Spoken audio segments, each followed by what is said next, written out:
আসসালামু আলাইকুম রহমতুল্লাহ বারাকাতু। মাংস খাইতে খাইতে এখন আর মাংস খাইতে মন চায় না। শুটকির বড়া বানাইতেছে আমার বোনে। এই যে শুটকি বাগার, চাপা শুটকির বড়া। কার কার ভালো লাগতেছে কমেন্ট করে জানাইবেন, ইনশাল্লাহ লাইক দিবেন। এই যে শুটকি বাগার পাতার ভিতরে, জালি কুমড়ার পাতার ভিতরে পেঁচানো হইতেছে।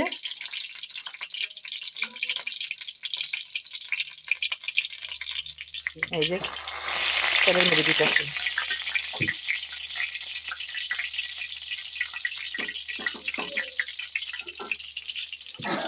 ভালো লাগলে লাইক কমেন্ট করবেন।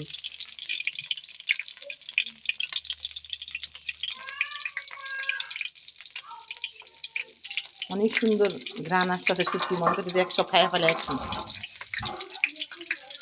কারা কারা শুটকি বড়া খান কমেন্ট করে জানাইবেন।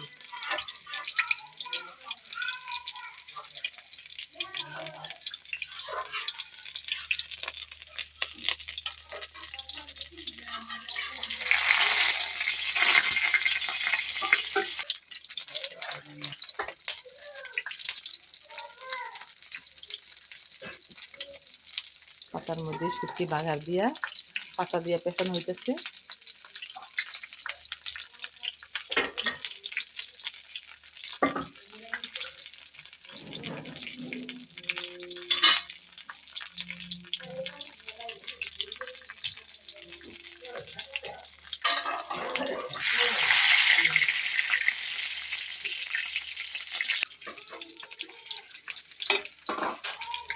শুটকির বাগারটা আমার বোন আগেই করে রাখছিল, তাই শুটকির বাগারটা দেখানো হইল না।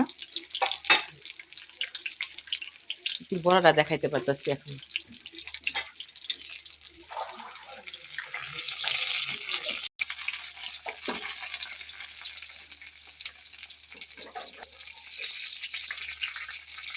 শুটকির বড়া, জালি কুমড়া পাতা দিয়ে চাপা শুটকির বড়া।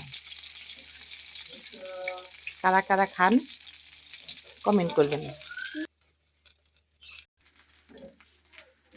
অনেক উপকার। এই সেই শুটকি বড়া, চাপা শুটকির বড়া হয়ে গেছে মাশাল্লাহ। গরম গরম ভাত, ভাতের এই হয়েছে শুটকির বড়া, চাপা শুটকির বড়া আর গরম গরম ভাত। গরুর গোশত খাইতে ভালো লাগে না, এখন সবাই শুটকির বড়া দিয়ে ভাত খাবে। যদি ভালো লাগে লাইক কমেন্ট করে দিন। আসসালামু আলাইকুম।